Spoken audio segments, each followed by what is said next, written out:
Captain's log, stardate 5466.9. The Enterprise is in orbit around the outpost colony world of Ribble 2 on orders from the Federation Agriculture Division to try and find a solution to the destructive plague of Dranzes, which wipes out 70 to 90% of the grain crop every sixth year.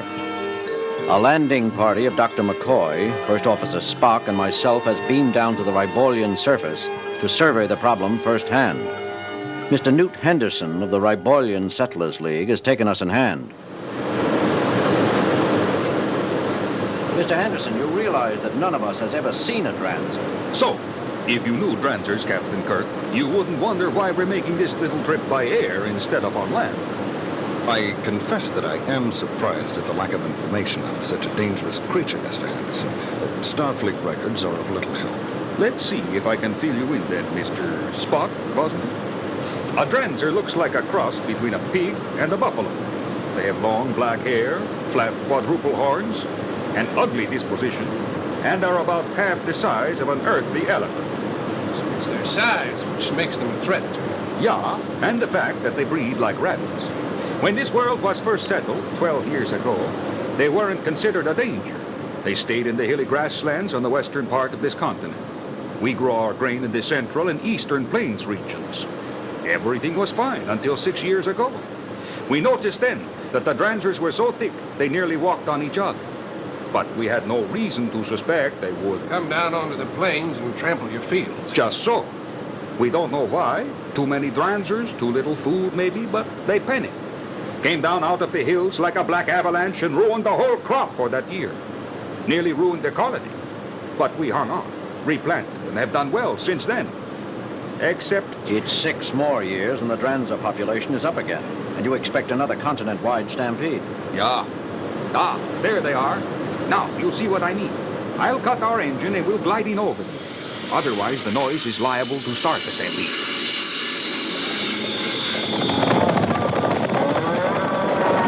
Break my nerve. They're like locusts. There must be thousands of them. Millions, Captain.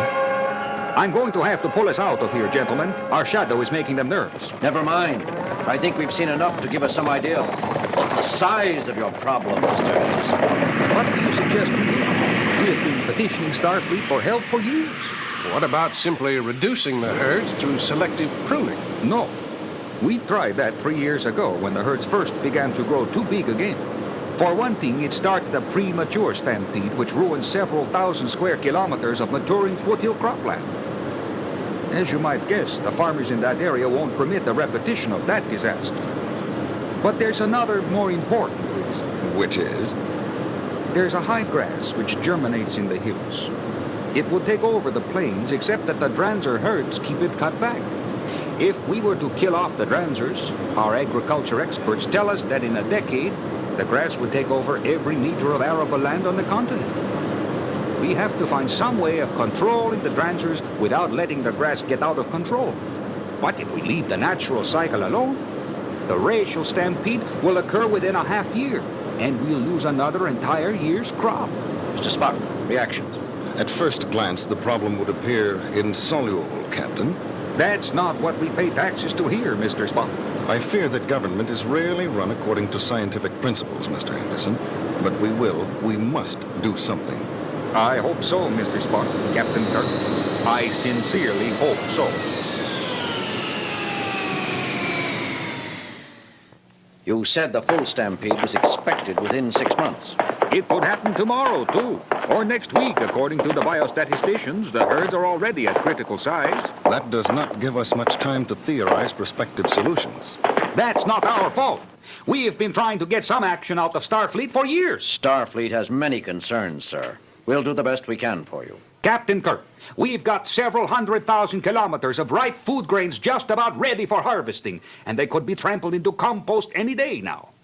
If it is, you'd better believe your superiors are going to hear of it. Old-fashioned doorways, they still have here.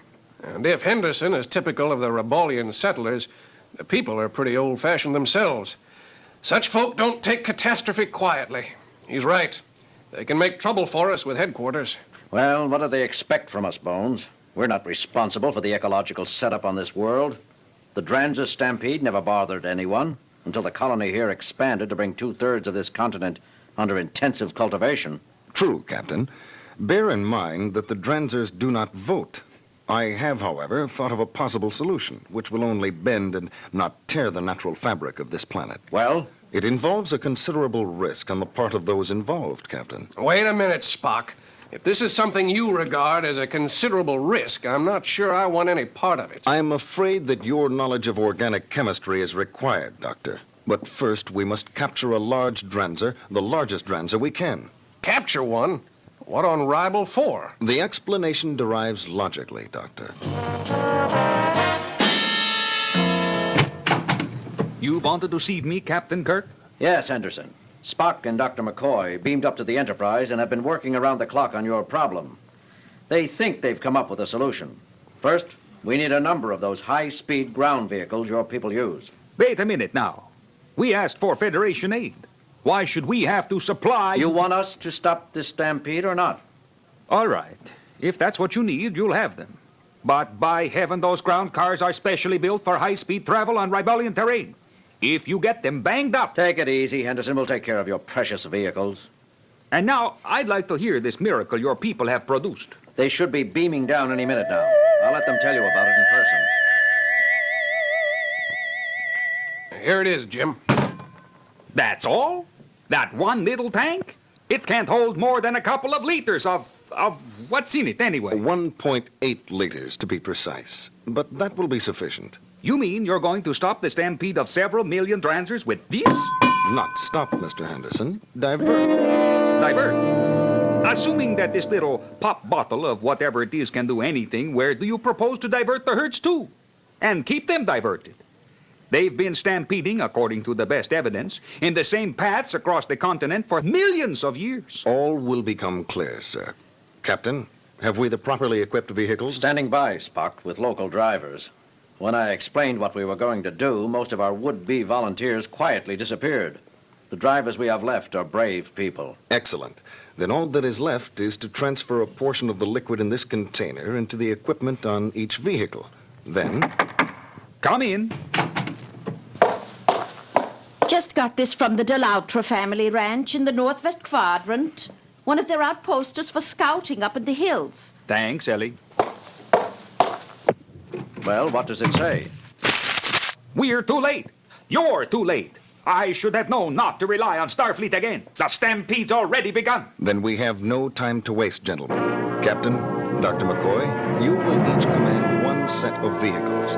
Mr. Henderson, how much time have we before the herd leaders reach the first grain fields? In case we fail, these areas should stand by to evacuate. Wait a minute. You don't propose to try something now. You can't expect to stop several million animals already in full stampede. I said divert. Remember, not stop. Captain, Dr. McCoy, are we ready? I hope you know what you're doing, Spock. If this doesn't work, they're going to have to scrape us off the ground. If it doesn't work, a lot of people here will be ruined, Doctor, and many elsewhere will go hungry. It must work. Besides, the percentages are in our favor. They are... Never mind. I don't want to hear. I might want to back out. Of course, everything depends on your accurate synthesis of the necessary liquid. Thanks, Spock.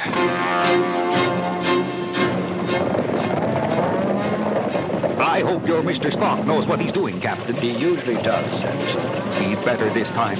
There's no way out for us, you know. We can't go right or left to escape the herds. If this doesn't work, we've had it. Look back there, out the rear window. See that dust cloud? Looks like a storm coming towards us. In a way, it is. There must be 100 million animals in full stampede along a 2,000-kilometer-long front, and they average about 2 tons apiece. Do you know what they'll do to this vehicle and us if they overtake us? There won't be enough left of us to bury. Captain. Here, Spock. Ready at Station 1. Very good, Captain. I'm approximately 600 kilometers due north of your position. Dr. McCoy's group is a similar distance north of mine. Can you see the herd? We can see the dust cloud they're raising. Good. On my signal, you will activate the sealed tanks on your vehicles and start along the charted course. Check, Mr. Spock. Dr. McCoy? I heard, Spock. We're all set at this end. Jim? I'm here, Bones. If this idea of Spock fails, I want his corpse court-martialed. Appropriate action will be taken, Rose. How long is he going to wait? Until he's sure the timing is right. Timing! Look behind us again.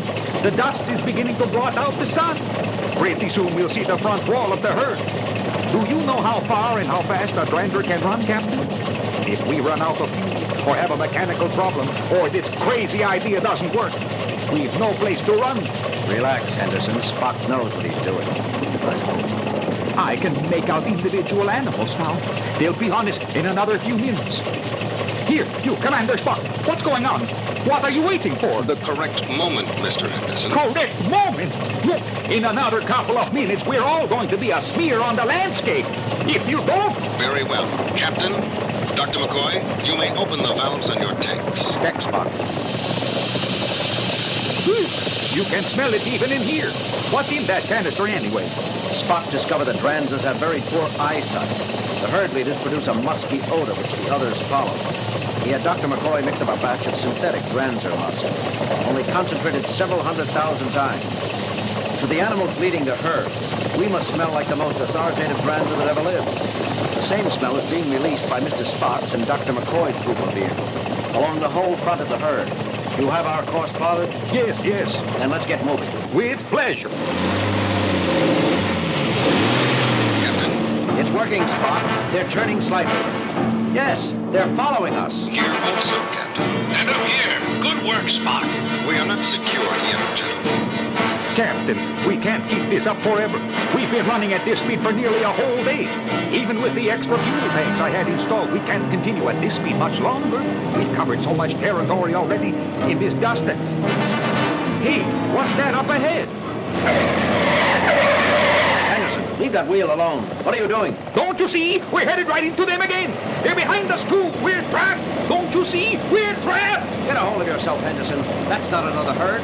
That's the back end of the herd following us. Back in? Following us? Captain, all vehicles stand by to execute final maneuver. Ready, Spock. Ready. I don't understand, Captain. Look behind us now. It's the herd, but they're passing behind us. They're not following anymore. That's right, Henderson. Spock knew we couldn't kill the Dranzers off, so the stampede had to take place. But nothing said it had to follow the same old paths. Check our course. See, we've led the herds in a full circle. Our scent tanks are empty, and now the animals in the front of the herd are following the scent of those at the back of the same herd. They should keep running in a circle like a dog chasing its own tail until they run themselves out. The threat to your crops is over. And next year, the normal number of surviving Dranzers will keep the high grass from growing down into the plains. Control Group 3 to Group 2. Group 3 calling Group 2. Group 2 here. Is that you, Landowner Henderson? Mr. Spock, please accept my personal apology, along with the thanks of every farmer on Ribble 2. You've solved our problem, now and for the future. You're welcome, Mr. Henderson. But there is a penalty. Penalty? One cannot alter nature without reaping consequences. The millions of dead Dranzers which used to scatter across the great plains of this continent will not lie in your fields this year. Their bodies used to fertilize the ground. Now, you must move the corpses to your fields or import artificial fertilizers if you expect your fields to keep producing good grain in the future. But, Mr. Spock, that means moving 100 million Dranzer bodies. A considerable task. Group 2 out. 200 million tons. Captain, do you think that Starfleet would... I'm sorry. Starfleet has saved your crops for you, but even Starfleet can only do so much. You're going to have to learn to help yourselves a little, too. Now, I suggest you get in touch with the rest of your neighbors and fellow farmers. The sooner you begin moving those bodies behind us, the better. Because if all those bodies begin to decompose in one place, and if the wind changes, you're going to have a very good grain crop, but an awfully smelly year.